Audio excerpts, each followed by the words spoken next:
Tu n'as pas besoin d'un sponsor pour mettre un make-up. Si tu veux mettre le make-up, travaille pour acheter le make-up. Le travail, Dieu bénit par le travail. Celui qui travaille mangera le fruit de son travail. Tu ne peux pas, mademoiselle, te dire j'attends un bienfaiteur ou j'attends un sponsor masculin qui va venir m'épouser et me mettre dans des conditions. Dans quelles conditions on va te mettre? Écoute bien, mademoiselle. Ça, je te donne une sagesse. Et tu dois retenir ça pour la vie. Peut-être que ta maman ne t'avait pas dit ça. Et toi qui n'es pas marié, tu dois m'écouter. Si tu ne te fais pas respecter, le mariage ne te respectera pas. Et quand je dis si tu ne te fais pas respecter, c'est-à-dire avant de te marier. Le mariage là que tu cherches là ne te respectera pas. C'est comme ça que depuis toi tu es marié. Ça fait combien d'années? Mais ton mari t'humilie jusqu'aujourd'hui. Ton mari ne te respecte pas. Pourquoi? Parce qu'on ne respecte pas une femme qu'on a épousée. On respecte une femme qu'on a trouvée célibataire. Le respect commence là-bas. Oh non, maman, il ne me respecte pas. Mais c'est parce qu'avant, tu ne t'es pas fait respecter. Tu étais dans les écartements des jambes au lieu de chercher le travail. Tu étais dans les écartements des jambes en croyant, je vais choquer, il faut prendre ça comme ça, je pense qu'il n'y a pas d'enfant ici. Tu étais dans les écartements des jambes et tu pensais que ce sont les bassins qui donnent le mariage. Mais tu t'es fait ridiculiser, tu t'es fait humilier.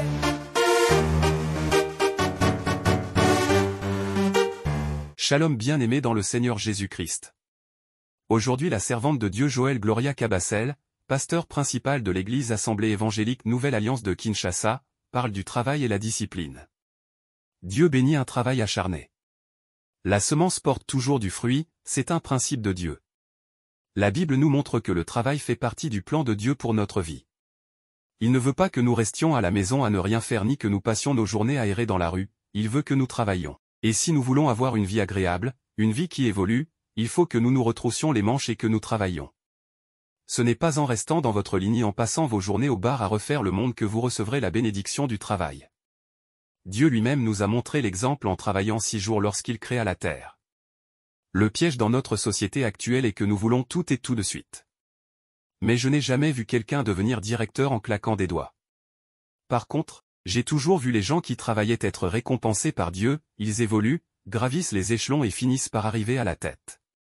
Abonnez-vous, aimez et partagez afin d'apporter l'évangile de Jésus-Christ aux nations car il y aura plus de joie dans le ciel pour un seul pécheur qui se repent. Que la bénédiction de Dieu soit votre partage dans le nom puissant de Jésus-Christ. Amen. Genèse 2,15. Genèse 2,15. Le travail. Le travail, Dieu bénit par le travail. Celui qui travaille mangera le fruit de son travail. C'est pourquoi, comme je le disais tout à l'heure, il y a des païens qui ne prient pas, qui travaillent et qui arrivent à résoudre certains problèmes terrestres.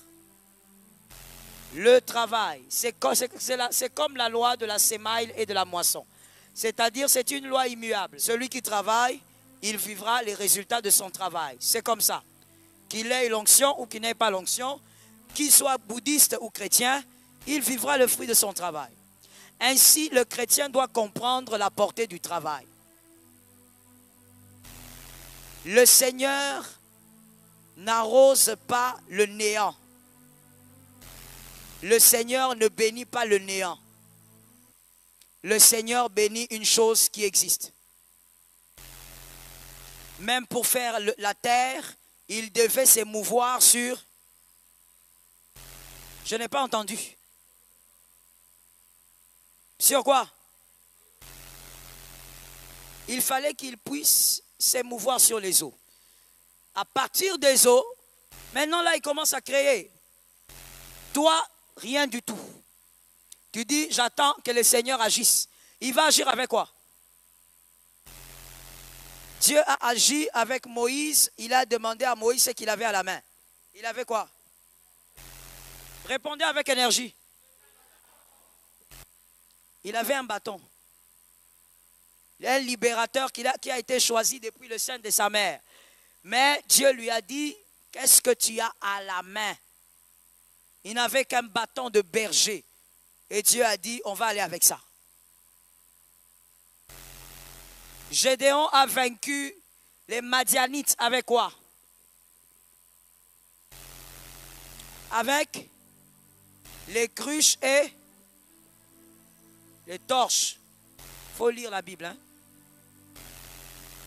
Dieu, il agit toujours avec quelque chose. Et tu ne peux pas dire, je ne vois pas quoi faire. C'est que tu es paresseux. Tu es paresseuse. Tu t'assieds, tu réfléchis et tu trouveras quoi faire. Est-ce que quelqu'un m'entend? Pendant que toi, tu prends ton argent, l'argent là d'ailleurs qu'on t'a offert par je ne sais pas qui, tu vas t'acheter un téléphone cher. Alors que tu n'as même pas le salaire de ces téléphones-là. Dans le même téléphone que tu as voulu acheter, tu as voulu utiliser l'argent pour acheter le téléphone. Et tu entres là-bas, tu commences à naviguer. Dans ce même téléphone, il y a des gens qui s'enrichissent comme ça. Il y a des gens qui font des ventes en ligne. Et toi, tu as seulement le téléphone avec l'argent qu'on t'avait offert. Le travail n'a pas d'âge. Le travail n'a pas d'âge. On peut travailler à 12 ans, à 13 ans, à 15, à 20. On peut travailler. Tout dépend du travail que toi tu veux faire. On peut travailler tout en étant élève. On peut travailler tout en étant étudiant, évidemment. On peut travailler. Le travail procure la bénédiction. Est-ce que quelqu'un m'entend? Il y a une bénédiction que j'aime beaucoup qui est attachée à la dîme. Cette bénédiction, elle dit, c'est attaché à la dîme, elle dit, amenez dans le trésor, amenez dans mon trésor vos dîmes, offrandes, et vous ne verrez si je n'ouvre et que je ne descends de la rosée.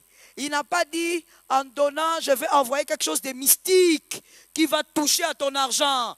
Non, c'est le ciel. Il va faire descendre la pluie. La pluie doit tomber sur... Donc tu n'as jamais réfléchi dessus. Soit tu n'as jamais réfléchi, soit tu n'as même jamais lu. La pluie va tomber sur quoi? Non. Non. Non. C'est quelque chose de normal. Je crois que si j'avais pris un enfant de l'école primaire, il allait répondre. Parce que c'est très naturel. La pluie tombe sur quoi? La sémence. Donc moi j'ai donné la dîme, mais Dieu pour me bénir, il va faire tomber la pluie sur ce que je suis en train de faire. Ce n'est pas les paniers là qui va sortir quelque chose de mystique là-bas. Non. Ce n'est pas ce qui est écrit. Si on t'a dit ça quelque part, on t'a menti. Prends la Bible, lis toi-même. Il faut apprendre à lire. Pas seulement écouter les prêches sur TikTok. Ce n'est pas ce qui est écrit.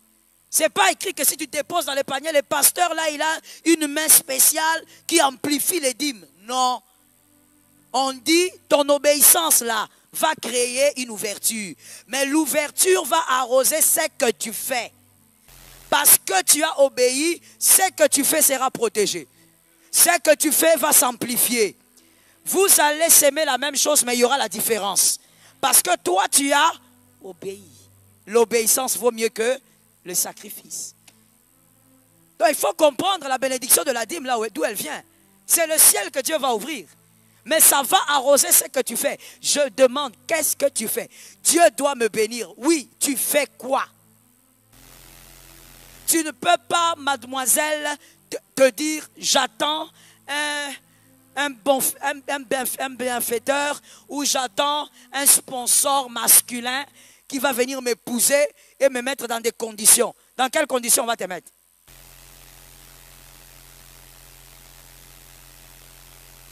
Écoute bien, mademoiselle. Ça, je te donne une sagesse. Et tu dois retenir ça pour la vie. Peut-être que ta maman ne t'avait pas dit ça. Et toi qui n'es pas marié, tu dois m'écouter. Si tu ne te fais pas respecter, le mariage ne te respectera pas. Et quand je dis si tu ne te fais pas respecter, c'est-à-dire avant de te marier. Le mariage là que tu cherches là, ne te respectera pas. C'est comme ça que depuis toi, tu es marié. Ça fait combien d'années? Mais ton mari t'humilie jusqu'aujourd'hui. Ton mari ne te respecte pas. Pourquoi? Parce qu'on ne respecte pas une femme qu'on a épousée. On respecte une femme qu'on a trouvée célibataire. Le respect commence là-bas. Oh non, maman, il ne me respecte pas. Mais c'est parce qu'avant, tu ne t'es pas fait respecter. Tu étais dans les écartements des jambes au lieu de chercher le travail. Tu étais dans les écartements des jambes en croyant, je vais choquer, il faut prendre ça comme ça, je pense qu'il n'y a pas d'enfant ici. Tu étais dans les écartements des jambes et tu pensais que ce sont les bassins qui donnent le mariage. Mais tu t'es fait ridiculiser, tu t'es fait humilier. Tu n'as pas besoin d'un sponsor pour mettre un make-up. Si tu veux mettre le make-up, travaille pour acheter le make-up. Dans la vie, dans la vie, il faut apprendre à chercher ce que tu veux faire. Je l'ai dit au premier module. Tu ne peux pas être là en train de dire, j'attends qu'un homme vienne me délivrer de la pauvreté. La pauvreté de votre famille, c'est un homme qui doit venir vous délivrer de ça. Vous avez entendu? Ils ont dit vraiment. Sony, hein? Sony. C'est triste. Ça veut dire qu'ils savent que toi, tu attends qu'ils viennent te délivrer. Ils savent. Voilà pourquoi ils jouent avec vous. Voilà pourquoi ils ne te respectent pas. Lorsqu'il vient, il t'approche, il sait que comme tu es là, ton cœur brûle déjà pour le mariage. Il va te faire danser. Est-ce que quelqu'un m'entend bien? Un homme qui a déjà compris que toi, ton cœur, il est attaché au mariage. Il va blaguer avec toi. Il va jouer avec toi. Comme je l'ai dit le dimanche, ça sera quelqu'un de bien, mais que toi, tu vas le rendre vipère à cause de ton cœur, de la manière dont tu vis. Serre tes reins et travaille. Sois capable d'avoir ta chose que tu fais. Tu te lèves le matin, tu prends ton activité, tu pries dessus et tu commences à y travailler. Dieu ne bénit pas le néant. Est-ce que quelqu'un m'entend? Une femme paresseuse dans le mariage a commencé avant. Tu étais d'abord paresseuse avant. Le mariage, tu es venu seulement continuer la paresse. Et il y a vraiment des femmes paresseuses. Hein? Vraiment, vraiment. Avant que je ne sois pasteur, je ne savais pas que ça existait. Je me permets de te le dire. Je ne savais pas. Mais ça existe. Ça veut dire que même à la maison, elle est paresseuse dans sa propre maison. Elle va nettoyer 3 assiettes. Elle commence à prendre des positions de quelqu'un qui ressemble à un cancréla. Elle lave 4 assiettes. Elle a déjà mal à la colonne vertébrale. Toi, tu viens de te marier. Tu n'as pas pondu un enfant. Tu as mal à la colonne vertébrale. Pourquoi? Ta vie de célibat était la vie de trop de couchage ou bien? Pourquoi tu as mal? Elle est paresseuse. Si elle doit commencer à torchonner ici, elle torchonne un peu. Et puis, quand elle torchonne, elle finit. Elle ne suit pas les meubles. Directement, elle va s'étaler. J'ai beaucoup travaillé. J'ai vu des femmes paresseuses dans mon ministère. En traitant avec les femmes, j'en ai vu. Tu te demandes, mais comment quelqu'un peut être comme ça? Et quand tu rentres dans les origines, tu comprends. La Bible a raison. Enseigne à l'enfant. C'est quand elle était petite, c'est quand il était petit, on ne lui a rien enseigné. Quand on lui disait, va faire ceci, les gens se plaignent. Ou bien quand elle se plaint elle-même, sa maman dit, ah, botika moana. Elle grandit comme ça, sale. Une fille sale, c'est toujours dans le cadre du travail. Quand on aime le travail, on est propre. Donne un amen, Norman. Donne-moi 3 amens. Dans ce cadre-là, vous aussi donnez des amens. La saleté loge même là-bas. Quand on n'a pas grandi dans le sens du travail, on aime la saleté, on est sale. Et il y a aussi une autre dimension. Peut-être que maman t'envoyait, peut-être que maman te montrait, peut-être que papa te montrait. Mais seulement quand tu fais avec négligence, on te laisse. Tu demandes à l'enfant de faire un travail, l'enfant néglige, tu le chasses. Toi, la maman, tu prends ton corps, ton âme, tu commences à faire. Tu ne sais pas ce que tu es en train de créer. J'étais en train de dire, une personne qui aime le travail, depuis enfant. Je ne dis pas que le travail pour toi c'est comme une mortification, mais tu aimes le travail. Quand tu ne travailles pas, que ça soit à la maison, que ça soit un autre travail intellectuel, tu te sens mal, tu te sens vide.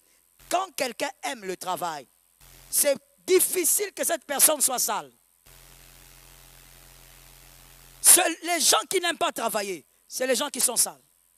C'est là que tu vas voir, elle va dans la salle de bain, elle se lave pendant d'abord 1 minute, elle sort, elle a déjà fini. Elle, son frottoir, ce sont les mains. Elle finit, elle est dehors. Je choque ou je choque pas? Je choque ou je choque pas? Je choque ou je choque pas? Avec tout ce corps-là, toi, tu utilises ta main pour te frotter. Pourquoi tu t'aimes pas? Pourquoi tu ne t'aimes pas et pourquoi tu ne nous aimes pas? Parce qu'il faut protéger aussi l'environnement avec les odeurs. Pourquoi tu nous fais ça? Avec tout le corps là que tu as là, l'héritage de tes pères. Tu entres dans la douche, tu fais 1 minute. Ma soeur aime quand même les humains. Tu entres là-bas, tu sors. Tu t'habilles. Pour t'habiller, ça tu sais. Tu choisis une jolie robe, joli pantalon et tout ça. Mais l'intérieur, tombeau blanchi. S'il y a une voisine qui dort, dis-lui que Satan s'éloigne de toi. Regarde une soeur, un frère, dis-lui l'intérieur.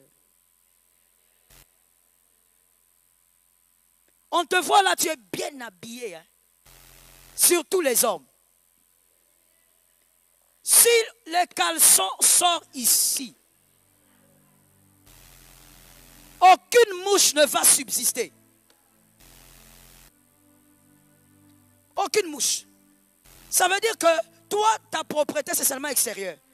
Mais si on sort ton soutien, c'est la fin du monde. Celui qui t'avait vendu ce soutien va te dire, moi j'avais fait ça, j'avais vendu ça, c'était blanc. Cette couleur, je ne la connais pas. Donc toi, tu as quitté du blanc, du brun, tu as évolué, tu es allé vers le noir, tu as percé, tu es allé vers l'obscurité. Ta propriété est extérieure.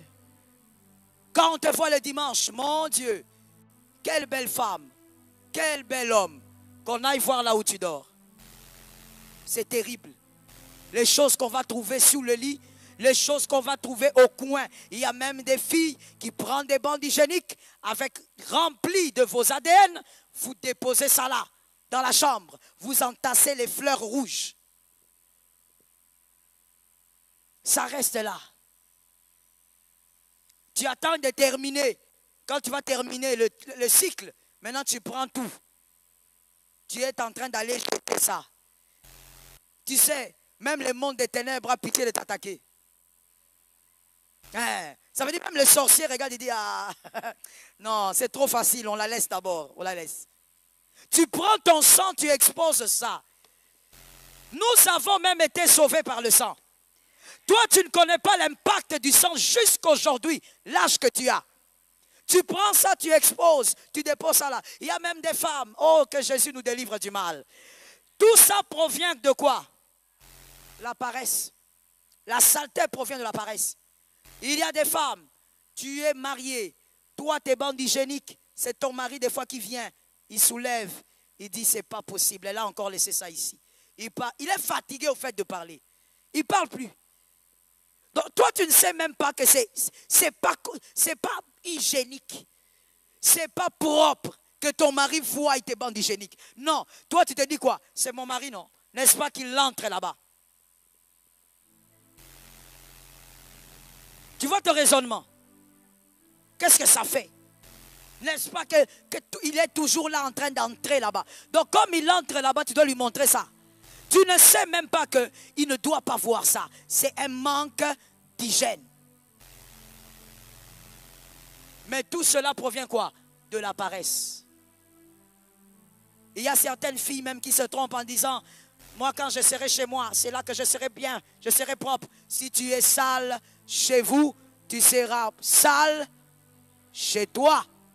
Ça ne changera pas. Qu'est-ce que tu crois? Tu crois que c'est le fait d'avoir tu seras sale. C'est que tu n'as pas pu faire dans la maison de tes pères. tu ne le feras pas chez toi. Lorsque ta maman t'apprend à vivre dans la propriété, toi non. Ah maman, laisse-moi, je sors un peu.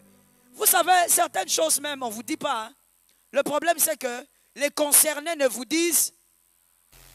Je veux que quelqu'un dise à deux personnes, on ne dit pas tout. Parle vite ma soeur, parle vite. Tu sais, même quand ta maman t'apprend, jeune soeur, elle t'apprend à être propre, elle se casse la tête. Maman, toi aussi, on ne te demande pas d'hurler, ce n'est pas en hurlant qu'on éduque. On te demande d'éduquer, pas de crier. Ce n'est pas dans les cris que l'éducation passe. Je n'ai pas entendu. Les mamans présentes et les futures, donnez un amen. Ce n'est pas en hurlant qu'on éduque. Parle, on ne crie pas. Lorsque ta maman te montre le chemin, toi non. Maman, je suis pressée, j'ai des rendez-vous. Tu vas. On t'apprend même comment être propre avec ton corps. Non, j'ai des rendez-vous. Tu t'habilles, tu te parfumes, tu sors. Alors que tu as parfumé les aisselles parce que tu as mis le savon là-bas. N'est-ce pas? N'est-ce pas? Il ne faut pas faire semblant devant moi. Hein. Tu as parfumé les coups et je ne sais pas quoi parce que tu as mis le savon là-bas. N'est-ce pas? Mais comme tu ne fais pas attention aux détails, parce que quand on t'apprend, tu ne veux pas, là où tu vas même dans le péché, là, le gars là souffre dans le péché. Seulement parce que la majorité d'hommes, je dis la majorité d'hommes, lorsqu'il s'agit du sexe, ils n'ont plus de cerveau. Il y a des exceptions, mais c'est la majorité. Lorsqu'il s'agit du sexe, ils n'ont plus de cerveau. C'est comme ça qu'il peut te promettre de vendre sa maman. Il est en train de te dire, je vendrai maman et puis je te donnerai l'argent. Pourquoi? Il n'a plus la tête. Même dans le péché, le gars là est en train de souffrir avec les odeurs. Et toi là, tu crois que tu fais des exploits. Tu es en train de faire des positions bizarres. Pendant que tu fais des positions là, les gars souffrent avec les odeurs. Donc en dehors du péché, on ajoute encore. Oh, que Jésus délivre du mal. La paresse crée la saleté. Et la paresse provient d'où? D'un manque de culture de travail. Le travail est une culture. J'ai déjà dit ça ici. On se repose après avoir travaillé. Mais toi, tu dis, je vais siester. Tu n'as rien fait. Du matin au soir. Vous là, les hommes, tu n'as rien foutu, mais tu vas siester. C'est de la paresse. Dieu bénit le travail. La bénédiction de Dieu passe aussi deuxièmement par la discipline.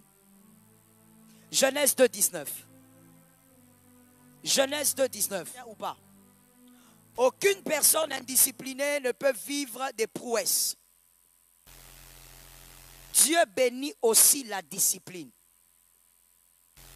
Vous verrez dans ce texte que Dieu a dit à Adam, il a amené les animaux à Adam et Adam a commencé à nommer les animaux. La discipline, l'ordre. Adam a mis de l'ordre là où il vivait. Mais qui voulait qu'il mette de l'ordre? C'est Dieu, la discipline. Tu ne peux pas te réveiller quand tu veux et espérer être une grande femme.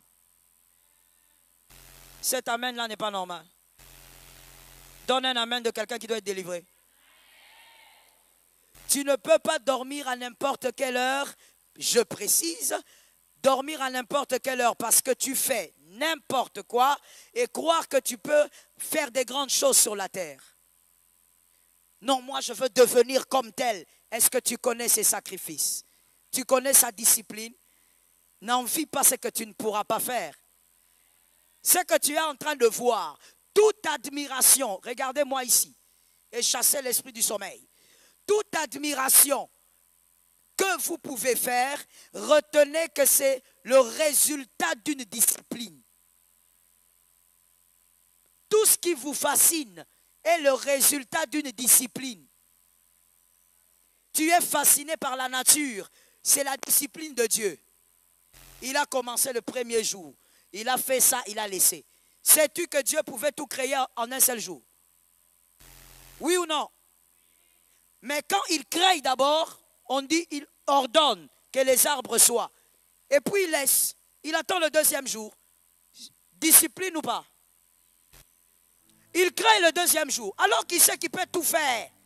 Il est discipliné. Toi, tu dors à 23 heures. Parce qu'avant ça, novelas, théâtre, TikTok, et puis des choses bizarres. Tu es, je ne sais pas dans quoi. Tu es là sur l'écran. Écoutons-nous. Écoutons-nous. De toutes les manières, même si ça passe en direct, tous les hommes qui se renseignent un peu savent ce que je veux dire. Est-ce que tu sais que la majorité, on ne va pas dire tout, la majorité des enfants, des milliardaires sur cette terre, tu sais qu'ils n'utilisent pas les téléphones? Tu sais ça? Tu me regardes comme ça, c'est pourquoi il faut te cultiver. Ils n'utilisent pas les téléphones. Pourquoi? Parce que leurs parents savent que c'est un élément de destruction pour les enfants. Même l'écran, là, la luminosité de l'écran, ça endommage le cerveau. Le fait d'y rester comme ça longtemps, tout le temps, tu es là, ça abrutit là-bas.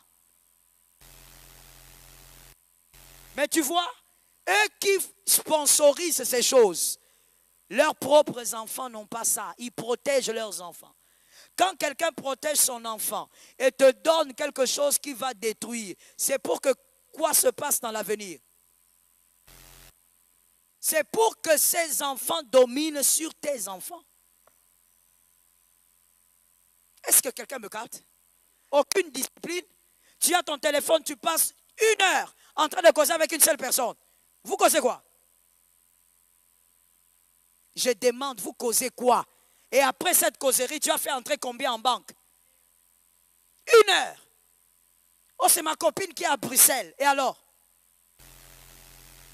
Vous parlez de quoi? Indiscipline. Tu dors, d'autres dorment tard, voire minuit, 1 heure du matin, parce qu'il avait là son carnet, en train d'écrire, en train de planifier.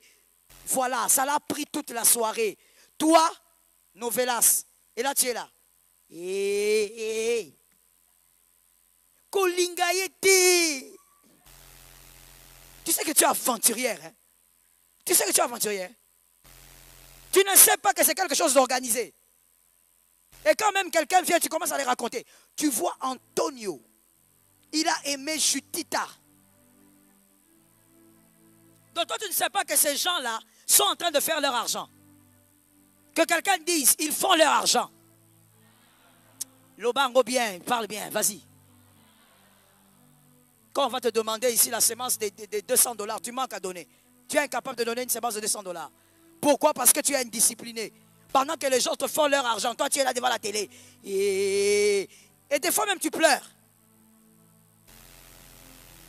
Tu es là, tu ne pleures pas dans la gloire de Dieu, mais tu pleures pour des choses organisées, avec beaucoup de caméras autour, là où on dit couper, recommencer. Toi tu... Ah, ils ont divorcé. Tu parles de quoi? Tu parles de quoi? Indiscipline. Quand tu es indiscipliné, n'attends pas certains résultats. Il y a des fruits sur la terre qui sont attachés aux hommes et aux femmes disciplinés. Si tu veux vivre ces fruits, sois dans le couloir de la discipline. Est-ce que quelqu'un m'entend? Dis à 3 personnes, sois dans le couloir de la discipline.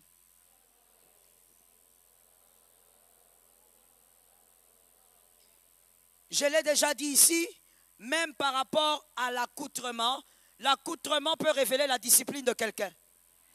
Tu vas voir quelqu'un, une fille ou même un garçon, il met son t-shirt derrière chiffonné. Et il est à l'aise, hein? Il vient à l'église. Le dos chiffonné. Maintenant, toi, tu n'es pas au Congo.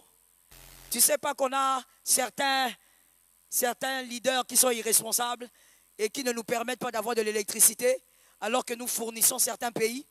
Tu ne sais pas. Tu ne sais pas qu'on a un problème d'énergie. Donc toi, tu ne peux pas t'organiser. Tu repasses tes vêtements et puis tu les gardes là quand il y a le courant. Non. Tu es là. Tu attends. Tu sais qu'il y a culte à 17h, tu attends 16h45 pour commencer à te balader avec les fers à repasser. Et tu débarques ici à 18h. Et quand je te pose la question, tu dis, maman, moto, indiscipliné. J'étais en train de dire à un groupe de personnes, lorsque vous avez un programme, vous mettez ce programme dans votre tête quand? À 2h du programme ou depuis le matin? Il faut savoir comment tu organises ta journée. Pourquoi toi, tes amis ne peuvent pas être repassés en avance? Des fois même, tu viens avec l'habit de ta petite soeur. Quand je dis prions, je vois comment tu souffres pour prier. Et l'habit est tellement serré, tu es en train d'asphyxier. Je te vois. Louons le Seigneur. Saint-Esprit. Tu as porté un habit qui n'est pas de ton âge. Tu as pris l'habit de ton petit frère. L'indiscipline. Et vous verrez les mêmes personnes lever les mains. Seigneur, je suis un fils de la promesse. Un jour ça marchera. Avec qui? Dieu marche avec les disciplinés. Est-ce que quelqu'un me capte? Shalom bien-aimés dans le Seigneur Jésus-Christ. J'espère que vous avez aimé cette vidéo. Abonnez-vous et partagez pour porter l'évangile de Jésus-Christ aux nations, car il y aura plus de joie dans le ciel pour un seul pécheur qui se repent. Merci de faire partie de notre famille Wonderful Jésus-Christ.